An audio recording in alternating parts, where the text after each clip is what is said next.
According to Lovecraft, the Necronomicon, which was first called Al-Azif, was composed by the mad Arab al-Hazred, poet of Sana'a, in circa 700 AD. He spent 10 years as a hermit in the great southern desert of Arabia, the Roba el-Khaliye, or empty space, a place inhabited by monsters of death and evil spirits. Al-Hazred then penned the Necronomicon in Damascus, and after completion he was devoured by an invisible monster in broad daylight.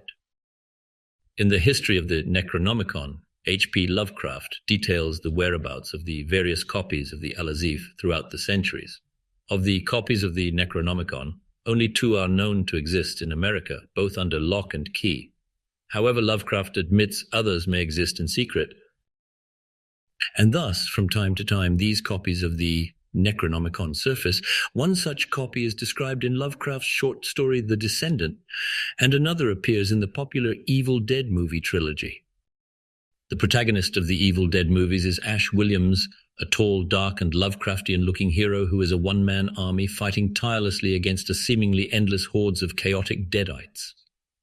Ash somehow is able to shrug off the hard hits and is unhesitant in sending the demons back to the void from which they came. At first glance, Ash Williams is a hero who is exceedingly proficient at defeating seriously messed up monsters and unpredictably possessed humans. While turning into a demon twice in Evil Dead 2, Ash is able to shrug off the possession, and thus one may think he has a heroic strength of willpower to resist the darkness of the Necronomicon's insidious power, and this is what makes him an amazing hero and protagonist. But with the Necronomicon, nothing is as simple as it seems, and Ash is not the hero you may think him to be. The immortal entities that compelled the mad Arab al-Hazred to write the Necronomicon are of such great power, few humans can resist them. At the beginning of Evil Dead 2, these beings are called the Dark Ones, although in the H.P. Lovecraft writings they are commonly referred to as the Great Old Ones.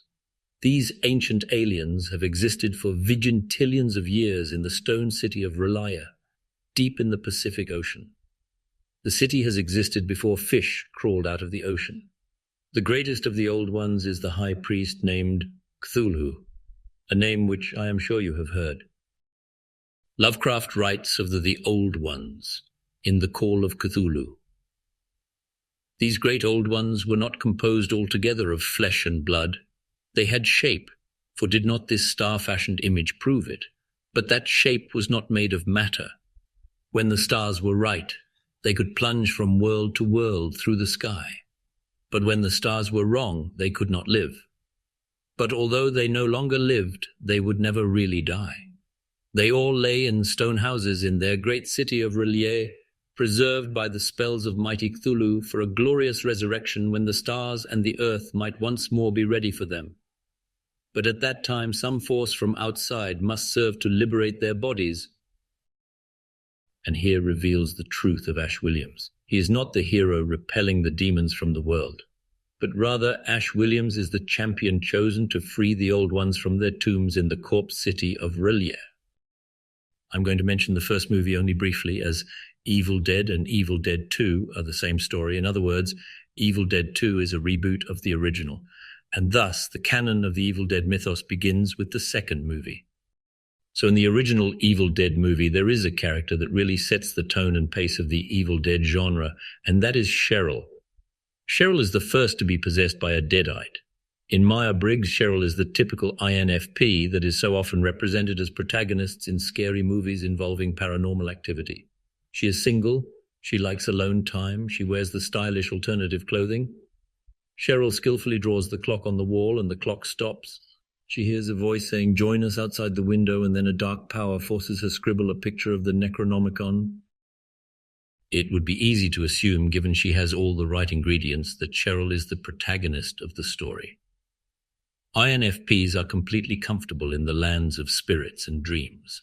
INFPs are the ones that are able to talk fearlessly to the undead. They are able to guide lost souls to the light and help the restless spirits find vengeance. Of all the personalities, INFPs are the most at home in the shadowy twilight realm between reality and oblivion. Such characters like Luna Lovegood, Brandon Stark and Lydia Dietz are good examples of INFP protagonists moving in and out of the mysterious spirit world. In Evil Dead, you could be forgiven to believe that Cheryl will be the one to solve the spooky mystery, helping the spirits finally lay to rest. Nothing could be further from the truth. Cheryl is grievously brutalized. The stereotypical horror movie protagonist, the INFP, is graphically and violently violated by the trees of the forest. The scene in the movie is a defining moment in the horror genre. What Sam Raimi is proclaiming is a new kind of undead that needs a new kind of protagonist. The darkly dreaming love of INFPs is not welcome here. The old ones are not interested in being counseled. They are not seeking empathy. They do not want justice or vengeance so that they can finally rest peacefully. An INFP is not the protagonist they are looking for. What the old ones want is to be free of their tombs that lie far beneath the Pacific Ocean and to bring about a new age on the earth. Of this new age, Lovecraft writes in The Call of Cthulhu, "The time would be easy to know, for then mankind would have become as the great old ones, free and wild and beyond good and evil, with laws and morals thrown aside, and all men shouting and killing and reveling in joy. Then the liberated old ones would teach them new ways to shout and kill and revel and enjoy themselves, and all the earth would flame with a holocaust of ecstasy and freedom." The great old ones through the Necronomicon want to raise a high priest to free them from Relier. And for their champion to do such a thing, he must be able to walk with them in madness, to embrace the chaos and the carnage that is the very fabric of the old one's existence. However, the taste of the madness is great, and the vast majority of people are weak-minded, and as such, they would either flee in terror, kill themselves, drop dead in fright, or turn into useless, gibbering idiots when experiencing the teachings of the old ones. As humans are unable to stand in the presence of the old ones without turning insane, this brings up a problem. How can Cthulhu get humans to free them from Relier when humans go mad even contemplating such a task? So the old ones decide to create the Necronomicon, a relic that will search for such a person worthy of the quest. In the same way Excalibur was used to find a king to rule Britain, the Necronomicon is searching for a champion to bring about the old one's return. Let's move on to the second movie now. Ash and his girlfriend Linda end up at the same cabin of the first movie. Linda is incredibly sweet, beautiful, and feminine. She dances for him while he plays the piano. The initial scene is all very romantic, peaceful, and lovely. Then all hell breaks loose when Ash listens to a recording of incantation concerning the Necronomicon, and by doing so he opens a portal between the cabin and the city of Relier. The speed of the movie escalates very quickly, and the pace is relentless to the ending rolling credits. Immediately his girlfriend is possessed and Ash is confronted by her in the forest. There is no dialogue. Ash does not second-guess what he is seeing as she lurches towards him cackling. His reaction is immediate. Without even the slightest hesitation, he cuts her head off with a shovel. To murder your sweet girlfriend without a second thought is telling of his personality type already. Most personalities would be hesitant at this moment. The 8 sensory myer-briggs types would be frozen in disbelief, as sensories make decisions on previous experiences, and there would be no actions to fall back on. Therefore, they would either freeze or be slow to act, and possibly only luck would give them a chance to survive. Of the intuitive personalities, each type would react differently, though the majority would probably try other ways of defending themselves before resorting to outright slaying their beloved. However, Ash slays his girlfriend instantly. He does not consider she may be play-acting or that there may be some other way to save her. Her head is cut clean off, and without a tear in his eye, Ash buries her. As the great old ones can see and hear everything going on in the universe, such action would surely impress them. Perhaps over the thousands of years they have never seen such a wonderful display of chaos. And they would no doubt be muttering excitedly and hopefully to each other, "Ash Williams may be the one who can finally free us. Is Ash the champion of Cthulhu?" After Ash buries Linda, the evil protective spirit that lurks in the forest pays Ash a visit. The spirit picks Ash up and carries him a long distance, spinning him before slamming him against a tree. The spirit does not kill him. Instead, I believe the spirit is picking him up playfully, as a mother would pick up a child when she is proud and excited by watching the child take its first steps. After he hits the tree, he lands in a puddle. His head is submerged for some time before he rises, revealing that Ash is now possessed. He cries out, looking disorientated as though he was somewhere else, and I can't help thinking that maybe he had been in the audience of the great old ones, a few moments of time in our world, 1,000 years in Relier. Then for the first and only time do the old ones leave him to rest. Ash passes out on the forest floor, his mind finally overwhelmed by exhaustion and madness. When Ash wakes, the old ones begin to teach him new lessons. New lessons to strengthen his mind to the madness that lays on the path to opening Relier. "Join us," the voice cries from the cabin, but Ash rightly decides he needs to leave and leave fast. He heads for the bridge, but the bridge is destroyed.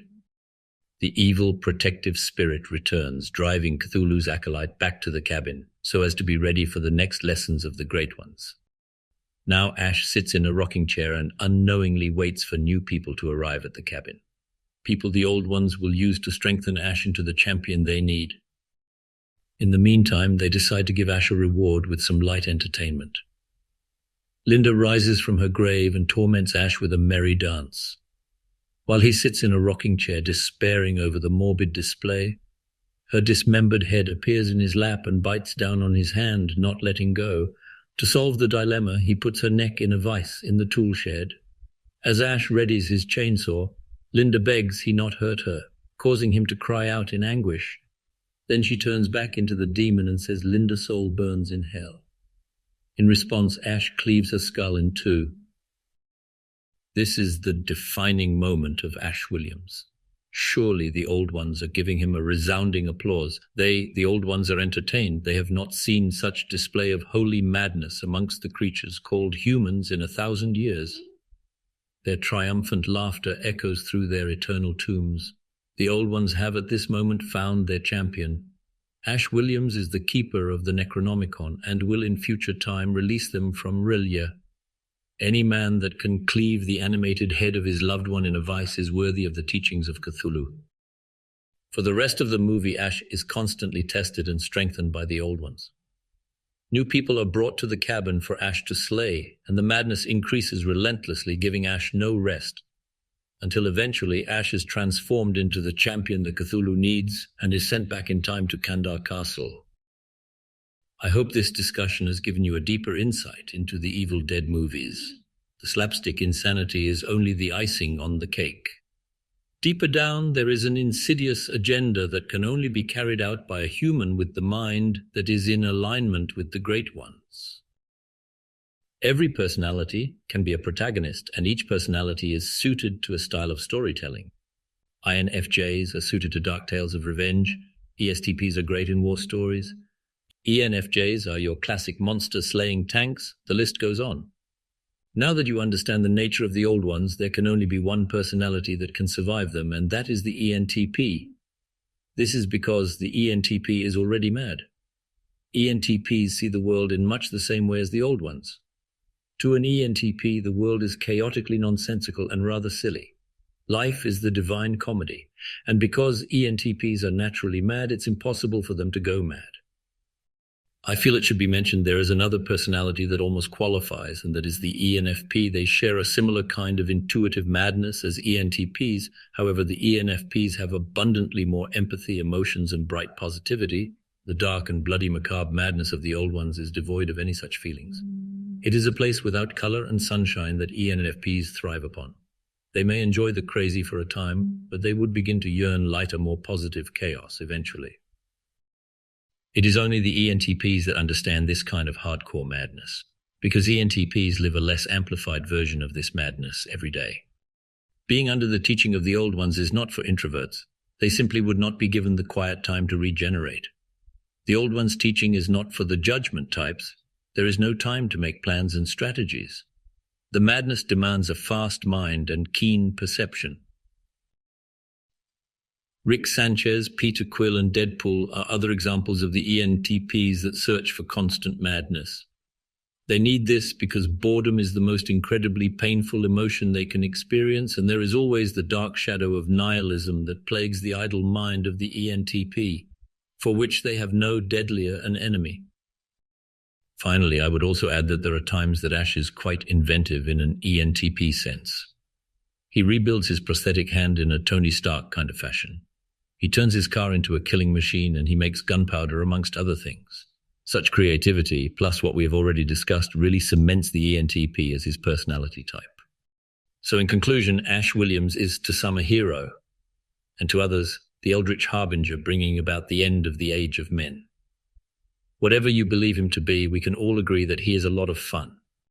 If you want to learn more about the Necronomicon and the great old ones, I make audiobooks on my second channel and have a range of H.P. Lovecraft titles to listen to, including the books mentioned in the video. Link is in the description. Like and subscribe. Thank you for listening.